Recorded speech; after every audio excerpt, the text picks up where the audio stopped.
అని కోరుకునే వ్యక్తి.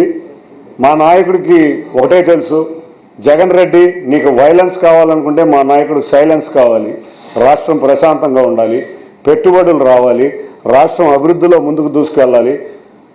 నువ్వు చేసిన ఈ వికృత చేష్టలకి నిజంగా ఇవాళ చూస్తే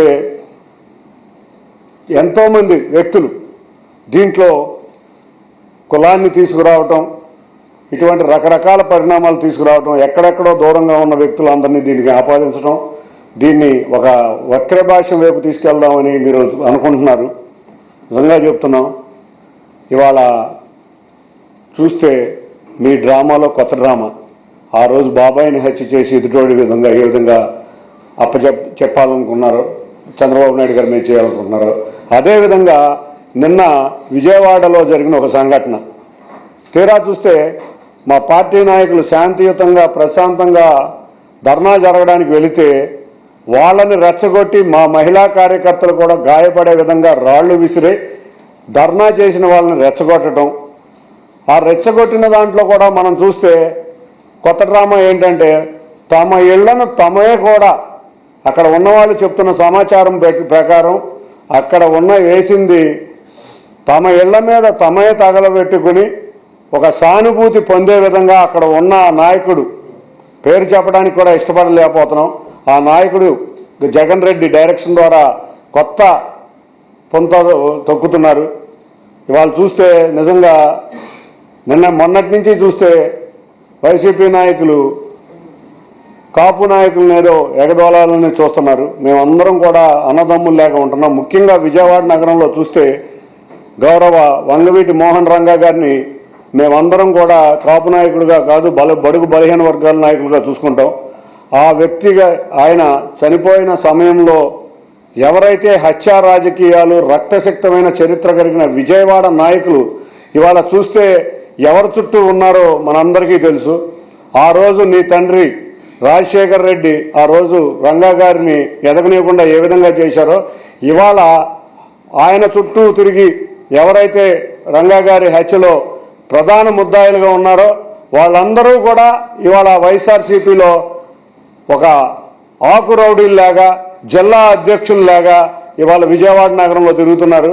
మళ్ళీ మీరు ఏదో ఇటువంటి అలజడులు సృష్టిద్దామని అనుకుంటున్నారేమో. వాళ్ళ విజయవాడ నగరం చాలా ప్రశాంతంగా ఉంది. రెండవది, ఇవాళ లోకేష్ గారు చిన్ని ఆధ్వర్యంలో దాడి జరిగిందని మీరు అంటున్నారు. జోగి రమేష్లు, అంబటి రాంబాబులు ఇటువంటి వ్యక్తులను పట్టించుకునే స్థాయిలో మా నాయకుడు నారా లోకేష్ గారు ఎప్పుడూ లేరు, నేను కూడా లేను. మా నాయకుడు నారా లోకేష్ గారు ఎప్పటికప్పుడు దేశ విదేశాల్లో పరిశ్రమలు తీసుకురావడానికి తిరుగుతుంటే నేను విజయవాడ అభివృద్ధి కోసం పార్లమెంట్లో నిరంతరం కష్టపడుతున్నాం. నేను నిన్న కూడా పార్లమెంట్లోనే ఉండటం జరిగింది. ఇవాళ నా ఆధ్వర్యంలో జరిగిందని చెప్తున్నారు. ఏదో పిచ్చి పేపర్లు ఒక్కటి కూడా సపోర్టివ్ డాక్యుమెంట్ లేదు. నేను ఇక్కడ ఉండంగా నా దాంట్లో అందరూ ఏదో వెళ్ళి ధర్నా చేసి ఏదో చేశారని అంటున్నారు. మీరు చూపించిన దాంట్లో నా పేరు మీద కానీ నాతో ఫోటోలు దిగిన వాళ్ళు మా కార్యకర్తలు ధర్నా చేయడానికి వెళ్ళారు. దాన్ని నేను తప్పని అంటలా. అది ధర్నా చేసినప్పుడు నాతో ఫోటోలు ఉంటాయి, మా కార్యకర్తలు కాదని అంటలా. నారా లోకేష్ గారితో ఉంటాయి, చంద్రబాబు నాయుడు గారితో ఉంటాయి. మీరు చేసిన తప్పుల్ని ఇవాళ ఎత్తి చూపడానికి పోలీస్ కమిషనర్ గారికి కూడా శాంతియుతంగా వాళ్ళు మెమరాండం కూడా ఇచ్చారు. అసలు ఎవరు కూడా వాళ్ళు చూస్తే ఈ డ్రామా ఏంటంటే కల్తీ మనుషులు, నకిలీ మనుషులు, నకిలీ పార్టీ కూడా నకిలీ పార్టీయే.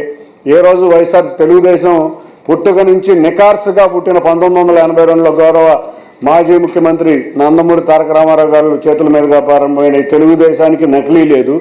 కాంగ్రెస్ నుంచి నకిలీ పార్టీగా పుట్టిన పార్టీ నీ పార్టీ వైఎస్ఆర్సీపీ పార్టీ. నీ ఆధ్వర్యంలో జగన్ రెడ్డి ఎన్నో దారుణాలు, అకృత్యాలు ఎన్నో చూసింది నీ పార్టీ ఆధ్వర్యంలో గత ప్రభుత్వ సమయంలో.